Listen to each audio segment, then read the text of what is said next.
The Democrats, especially Bernie Sanders and Elizabeth Warren, completely humiliated themselves during RFK Jr.'s confirmation hearing. These hearings are meant for the senators to be able to ask questions and dive deep into the issues so that they can make an informed vote. But today, the Democrats chose to use their time for grandstanding, politicking. Essentially, they were just trying to get a viral soundbite and make a name for themselves. And honestly, it was a shame to see. The best example of this is how the entire confirmation hearing started. So the first senator was Senator Wyden, and, each senator has a limited amount of time. They only have a few minutes to ask questions. So despite his limited amount of time, Senator Wyden decided to, instead of asking questions, spend his entire first minute orating and talking about how terrible RFK Jr. is. The receipts show that Mr. Kennedy has embraced conspiracy theories, quacks, charlatans, especially when it comes to the safety and efficacy of vaccines. He has made it his life's work to sow doubt and discourage parents from getting their kids life-saving vaccines. It has been lucrative for him and put him on the verge of immense power. This is the profile of someone who chases money and influence wherever they lead, even if that may mean the tragic deaths of children and other vulnerable people. When it comes to HHS, there are so many topics that go far beyond the vaccines. There's food, there's exercise, there's nutrition. There are so many things that the senators could have asked questions about, but what you'll notice is the Democrats all honed in on vaccines, and they all honed in on the word and the phrase conspiracy theorist because they had an agenda. They were trying to paint RFK Jr. as some sort of extremist. But the funny thing is, over the last few years, we've seen these so-called conspiracy theorists proven right again and again and again. Now, before I go any further, let me be very clear. I'm not saying that RFK Jr. is right about everything. I'm not saying that he's perfect. No one is perfect. However, I think it's important for the senators to actually give him a fair shot instead of just having their minds made up and going out there and trying to make a statement for themselves. So here's the perfect example of this as far as conspiracy theories that have been proven right, specifically in regards to RFK Jr. So he has been one of the most vocal critics of red dye number 3. And so red dye number 3 has been banned in the United States for years when it comes to cosmetics. We weren't allowed to put it on our skin, yet we were allowed to consume it. Food manufacturers were allowed to put red dye number 3 in our food. What is the logic in that? You can't put it on your face, but you can digest it? Well, just a few weeks ago, the FDA ended up revoking authorization for the use of red dye number 3 in foods and ingested drugs.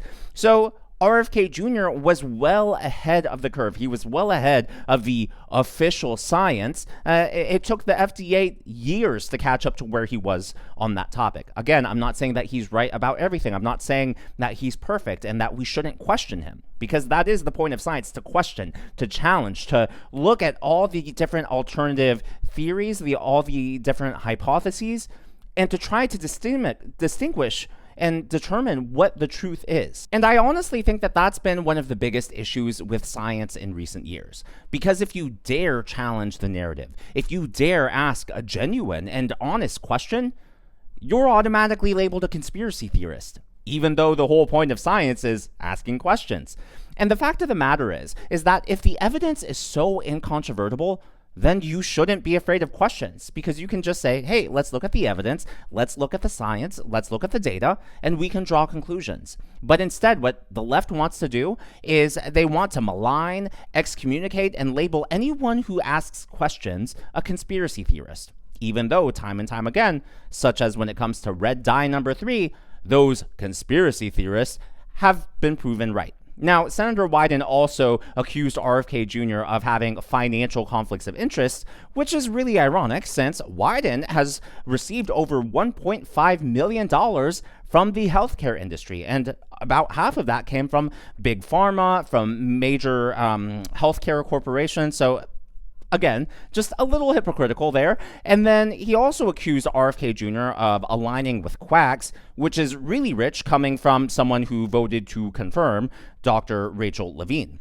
Now, Wyden attempted to trap RFK Jr. with a gotcha question, but RFK was quick on his feet and he exposed the truth. All of these things cannot be true. So, are you lying to Congress today when you say you are pro-vaccine?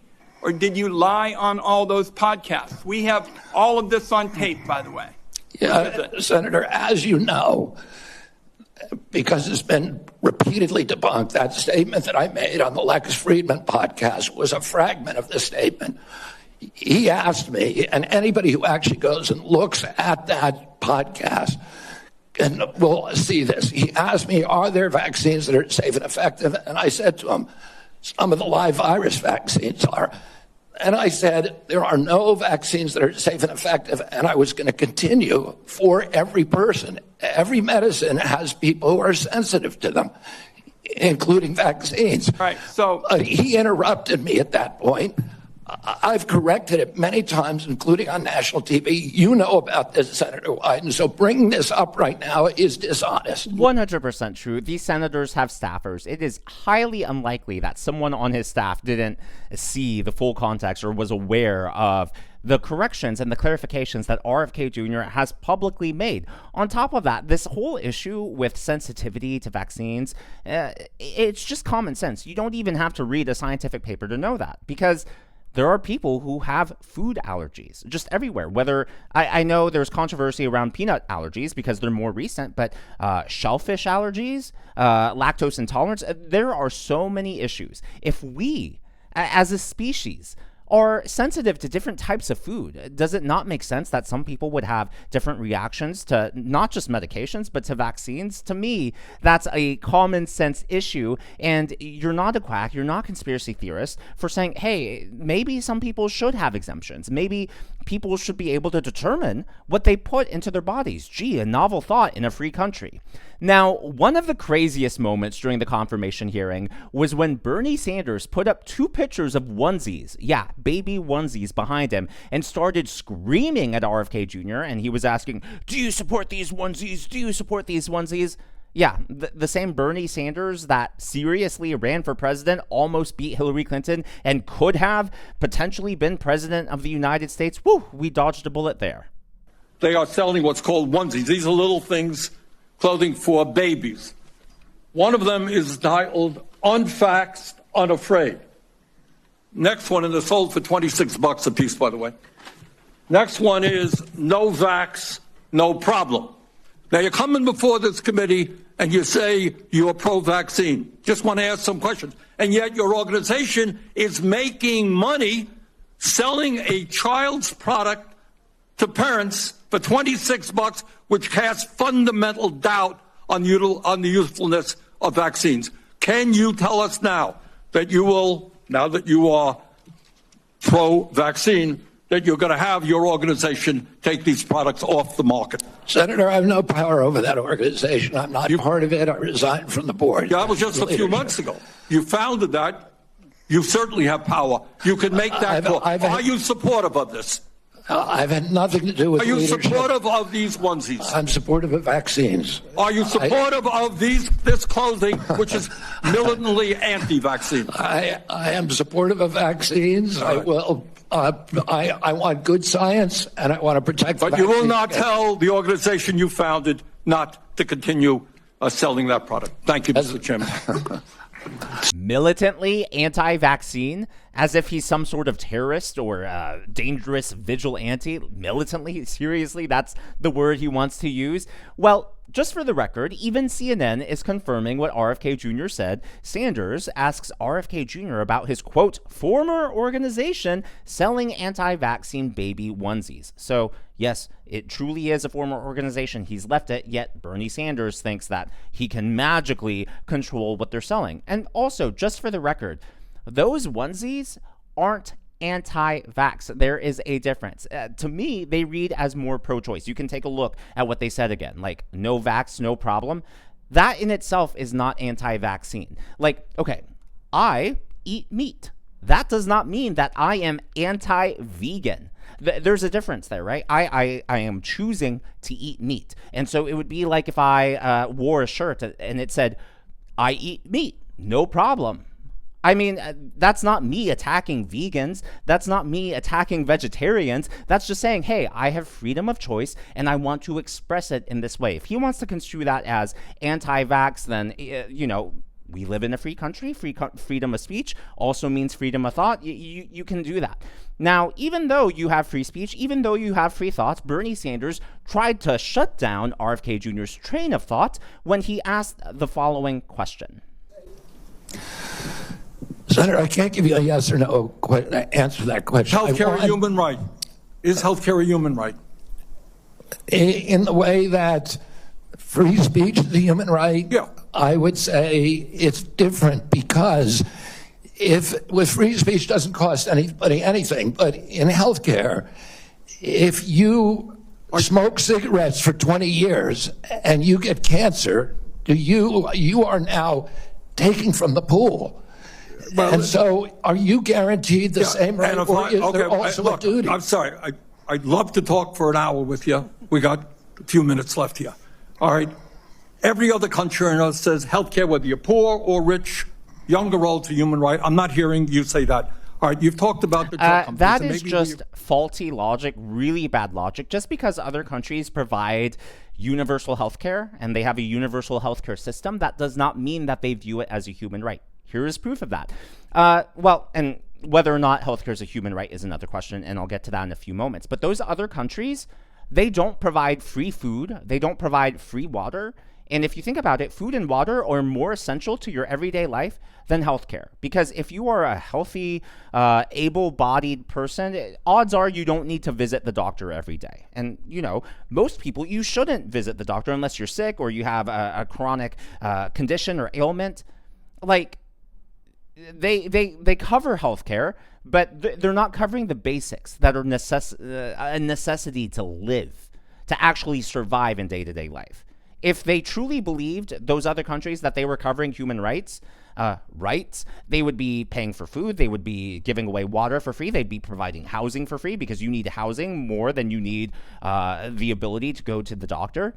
Now, on the flip side of that, is healthcare a human right? RFK Jr. is exactly right. I would have personally phrased it a little different because to me, access to healthcare is a human right. I think everyone should be able to go to the doctor. Everyone should be able to choose their doctor. Everyone should be able to have a say in their treatment plan. However, I personally don't believe that healthcare itself is a right because it's a service. You should pay your physician. You should pay your pharmacist. You should pay for the drug. That's not me saying that there are flaws in our healthcare system. Obviously, there are many, many, many issues.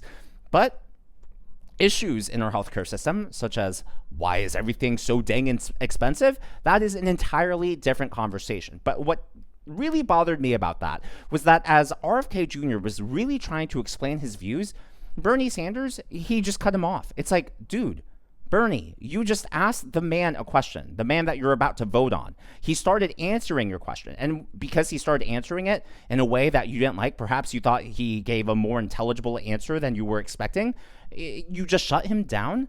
Why are you going to ask a question if you're not willing to sit there and listen to the answer? To me, that doesn't make any sense. It's as if these Democrats have some sort of agenda, narrative they're trying to push, and anything that goes against it, they just shut it down. Well, if you thought Bernie Sanders was bad, Elizabeth Warren completely one-upped him, or one-downed him, which I don't know. If you have thoughts on how that goes, let me know down in the comments below. But her opening question was so bad that RFK Jr. literally laughed in her face.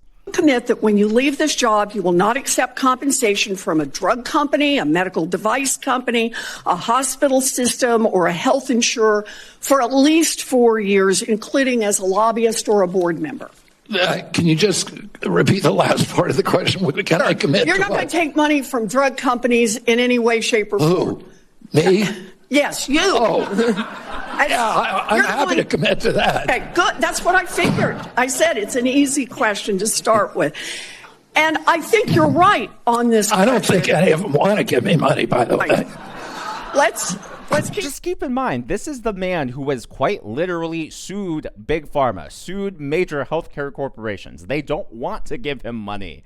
Yet she asked that question. I get she's going to do what she has to do, but similar to Senator Wyden, Elizabeth Warren has received a lot of money from Big Pharma. In fact, she's received over $5.2 million from the healthcare industry. So according to Open Secrets, you can see here on your screen how much she's gotten. So from healthcare professionals, she's gotten $2.3 million, from hospitals and nursing homes, $1.6 million, and you can go down the list, over $500,000 from pharmaceuticals and health product companies. So really rich coming from Elizabeth Warren.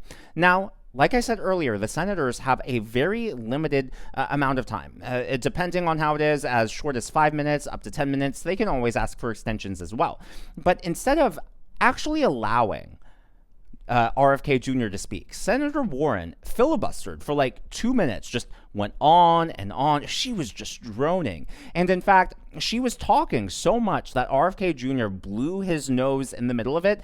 And for the life of me, I watched that moment over and over. I was like, I can't tell if he legitimately had to blow his nose. Maybe he did. Or if he did it like because he was making fun of her. Like, am I reading too much into it? So watch this, watch him blow his nose, and then obviously the ridiculous theatrics at the end. But let me know if you think he actually blew his nose or if he was mocking her subtly. Just, yeah.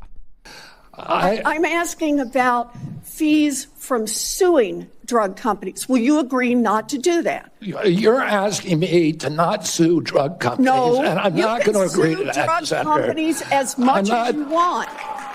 I'm not going to agree to not sue drug companies or anybody. So let's do a quick count here of how, as Secretary of HHS, if you get confirmed, you could influence every one of those lawsuits. Well, let me start the list. You could publish your anti-vaccine conspiracies, but this time on U.S. government letterhead, something a jury might be impressed by.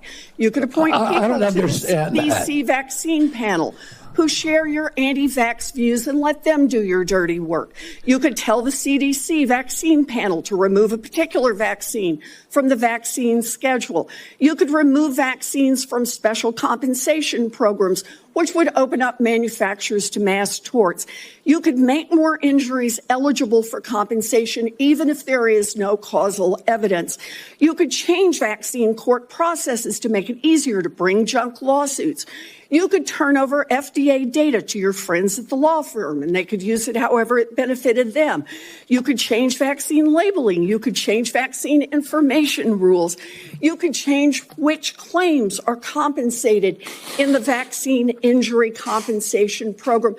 There's a lot of ways that you can influence those future lawsuits and pending lawsuits while you are Secretary of HHS, and I'm asking you to commit right now that you will not take a financial stake in every one of those lawsuits so that what you do as Secretary will also benefit you financially down the line. I'll comply with all the ethical guidelines. That's not the question. You have said You're asking me, Senator, you're asking me not to sue vaccine pharmaceutical companies. Yeah, you are. That's exactly what you're doing. Look, no one should be fooled here. As Secretary of HHS, Robert Kennedy will have the power to undercut vaccines and vaccine manufacturing across our country. And for all of his talk about follow the science and his promise that he won't interfere with those of us who want to vaccinate his kids, the bottom line is the same. Kennedy can kill off access to vaccines and make millions of dollars while he does it. Kids might die, but Robert Kennedy can keep cashing in. Senator, I support vaccines. I support the childhood schedule. I will do that. The only thing I want is good science, and that's it. How about then say you won't make money off what you do as Secretary of HHS? He said that. He said that. And can I just say, let's imagine roles were reversed. Let's imagine genders were reversed. The Democrats, they want to talk about equality. They want to talk about how there's sexism and the Republicans are sexist. Imagine if that was a woman being confirmed and it was a male senator, a Republican male senator shouting at a woman nominee the same way that Elizabeth Warren was shouting just then, hysterically, might I add, at RFK Jr. The media and the left would be calling that senator a sexist. They'd be calling him a misogynist. Yet we see this all the time. Democrats can just berate all these Republican nominees of both genders, I might point out, in all races, say terrible things about them, just have throw out all decorum, and they get away with it. They go viral on social media. They get accolades from the corporate legacy media. No repercussions for them. So I just wanted to point that out. Now, to me, the best moment was when Senator Johnson asked RFK Jr. A tough question, and RFK, I believe this was actually his strongest answer of the entire hearing. So in my videos, I always try to find the bits that I think are not only the most interesting, but also, I think are unifying and uplifting. And to me, this answer just made me proud. I might not agree with RFK Jr. on everything. I have my reservations when it comes to abortion because he has gone back and forth on that topic, on that issue. But you know what? Donald Trump has been on both sides of the coin when it comes to abortion. And even though he was once pro-choice, he's been one of the best pro-life presidents we've ever had. Because of him, abortion went back to the states where it should have always been. So I think you'll be really proud of RFK Jr. for this answer. When I launched my campaign, it was about uniting Americans, Democrats and Republicans. There's no issue that should unite us more than this chronic health epidemic. There's no such thing as Republican children or Democratic children. These are our kids. 66% of them are damaged. I know what a healthy kid looks like because I had so many of them in my family. I didn't know anybody with a food allergy growing up, peanut allergy. Why do 5 of my kids have allergies? Why are we seeing these explosions in diabetes, rheumatoid arthritis, neurological diseases, depression, all of these things that are related to toxics in the environment? Why can't we just agree with each other to put differences about so many issues, intractable issues aside, and say, we're going to end this? I don't think anybody is going to be able to do this like I have because of my peculiar experience, because I've litigated against these agencies. When you litigate against them, you get a PhD in corporate capture and how to unravel it. I've written 6 books about these agencies. I know a lot about them and I know how to fix it. And there's nobody who will fix it the way that I do because I'm not scared of vested interests. I don't care. I'm not here because I want a position or a job. I have a very good life and a happy family. This is something I don't need. I want to do this because we're going to fix. Pitch perfect answer right there. To me, that was the highlight of the entire hearing. Now, one last story before we wrap up today's video. I want to turn to Kenya. A lot of you are aware that Donald Trump has already put a freeze on foreign aid. There are a few exceptions for Israel as well as Egypt.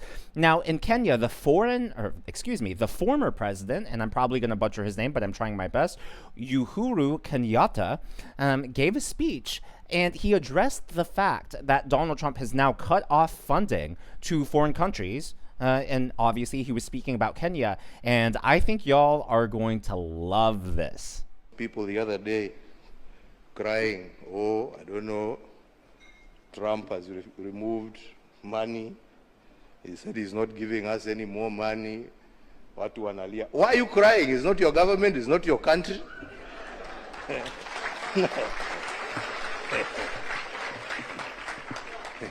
He has no reason to give you anything. I mean, you don't pay taxes in America. He is appealing to his people. Shauri yenu bana. This is a wake-up call for you to say, okay, what are we going to do to help ourselves? Instead of crying, tujiulize, what are we going to do? Haya ametoa hiyo pesa, sasa tutafanya namna gani jameni? What are we going to do? Yeah? To support ourselves. Because nobody is going to continue holding out a hand there to give you. It is time for us to use our resources for the right things. We are the ones who are using them for the wrong things. Yeah, I mean, I know he's not my president, but like that fired me up. Because look, the media has been selling the story that the world hates Trump, the world laughs at America. You've seen that from the mainstream corporate media, right? They try to paint this picture that the world thinks of Donald Trump and the U.S. under Donald Trump as a joke.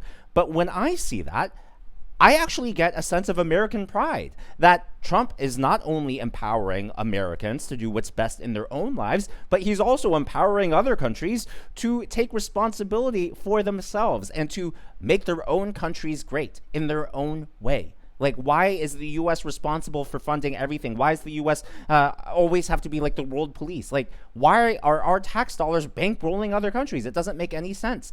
And I also think that what he said, the former Kenyan president, applies here to the States. So many people are up in arms. The federal government isn't doing this anymore and it's being returned to the States. Good. We now have 50 states competing against each other to try to come up with the best system. I mean, doesn't that make the country stronger? Aren't you proud to, be able to take matters into your own hands at a local and state level and say, hey, take a look at true ingenuity, take a look at true hard work, and let's see what we can do in our different 50 United States. But as always, all of that is just my analysis and commentary. That is what's going on in the world of politics from my point of view, and I would love to hear from you. So, RFK Jr. is considered to be one of the tougher nominees to get confirmed. I believe now that Hegseth is through, the big challenges are going to be RFK Jr., Tulsi Gabbard, and then Kash Patel. So putting aside the latter two, what do you think about RFK Jr.? Do you think he'll be able to get confirmed, or do you think there's going to be some hurdles there? Let me know your predictions down in the comments below. Personally, I think he probably will get confirmed. Believe it or not, I think that there may be a few Democrat senators, maybe I'm being hopeful, but I think that there's at least a few of them who might be willing to cross the aisle on him. Time will tell. We'll see. Let me know your predictions on him on that down in the comments below. If you haven't already, please be sure to give me a thumbs up. I know it's a simple thing to ask, but it really does help me in the algorithm to reach more viewers like you. Be sure to smash that subscribe button and to check out one of these videos.